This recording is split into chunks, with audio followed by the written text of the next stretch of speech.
Incremental greetings. Let's continue with the Supermemo course, the Pleasurable expansion. Now it's time to check the template registry. What you did was detaching it. We have already seen the styles registry that is used in the components, but the overall templates that you can have on your items and on topics, well, the templates you can have on your elements, they also have a registry for that. From all the net of other, I changed this, not be changed. So if you have to do particular manipulations, that's how you do. Nothing, because we already saved the article picture and item picture. And you say, oh, we didn't. Oh, we did. You changed the default template. So let's see the template registry, which is like the template storage. You go on search. Main menu, search, and in this case, it's right there, templates. Remember, you still have more in the other registries, like the styles registry. And here you have all the like storage for stuff like your style, videos, if you had any fonts that you're using, references, images. If you go here, you will see our beautiful Wozniak. Okay. Make this a little bit bigger. A little bit bigger. Okay, nice. And you see your article picture as your picture and as your template. Never really try to modify this from here. Yeah. Never edit anything in any preview in the registry. If you remember, he edited this in the style registry. It's a big no-no. Not in the template registry either. Here. Why? Just don't do it. Just don't. Way too many bugs, and the bugs can have a very serious outcome, to the point that you will have to recover from a backup. So it can be a big deal. Your article picture, your item, and your item picture. So now you have. Okay. So let me add my 2 cents here. I can go templates. Okay. Then what is cool is that here you can see how many elements are using this template. So in my collection, I have about 21,000 topics that are using this. Massive. No worries about the position or the slot. This is internal. It's not that useful.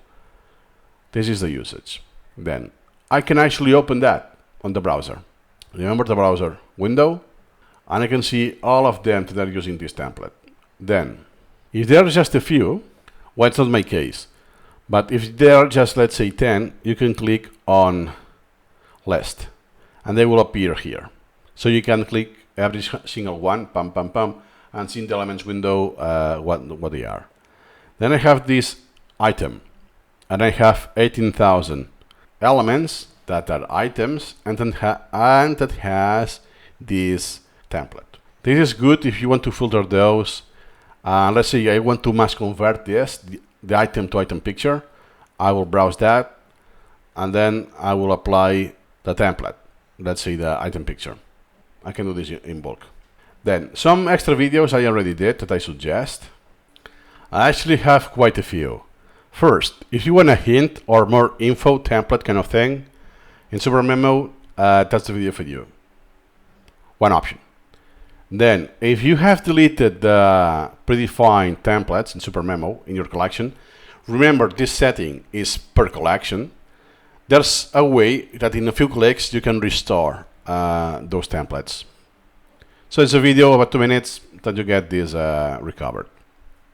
Then, in case you have multiple collections, how you can easily transfer one template to another collection.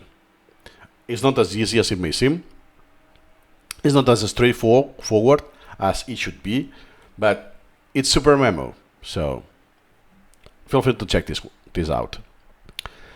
Then, in case you use a lot of styles, for instance, I use Longman, and I want exact same styling, visual styling, that it looks almost the same as the website. But then if you delete those templates, then what happens with the styles that we're linking, with the components we're linking? You can watch this video to clean this up. Then this is actually good that I follow the minimal template principle. So I only apply the templates to the minimum. I change the templates to the minimum. And then after 4 years or so, I simplified this to the minimum. 1 per topics, 1 per items. That's it. Only 2 templates. Because now I don't use image occlusions, sound with language learning and so on. I really follow this principle. It's a recommended choice if you want to look at that. The consequence that it will have in the long term. Then what happens that some elements can have no template, as we have seen. If I go back to the priorities database, this is no template. It still gets the styling because it's feeding this styling from the Supermemo CSS, and that's the hard-coded size for the question and the answer. So if you want to filter those, so you want to apply a template so that you don't have any no template item, that's the video for you. And you can achieve this under about 4 minutes. Next, in case you are using in case you're using the Advanced English Collection, then the same thing, but specifically for the Advanced English Collection. And it's slightly different because the Advanced English Collection doesn't use HTML components. It's plain text. And there's thousands of items already created. Same thing for the grammar. If you want a specific template for grammar, there are some leftovers outside of the branch. You can easily put this. If you really care that, hey, I really want all of the grammar items to have the grammar template, not the default or whatever. Then, how to change the template in multiple items across spread across Supermemo knowledge tree. Because sometimes you just do it like we've seen from the template registry or from a branch. But if they are scattered all over the place in a chaotic manner, how you can do that? Well, you can find this out in just 5 minutes. Next is if you want to create templates with some image in the background. Feel free to check that out if you really want, because we only change the color. And in the advanced templates with Fowl, what we'll do is a true or false, multiple question, and all of that, but we won't focus on the background images. So in 4 minutes, you can do it. And the last, this is the final boss. I will suggest to check this after you completed the course and half a year later or so. That will be the last video about templates you will watch. I'll suggest watching the last one.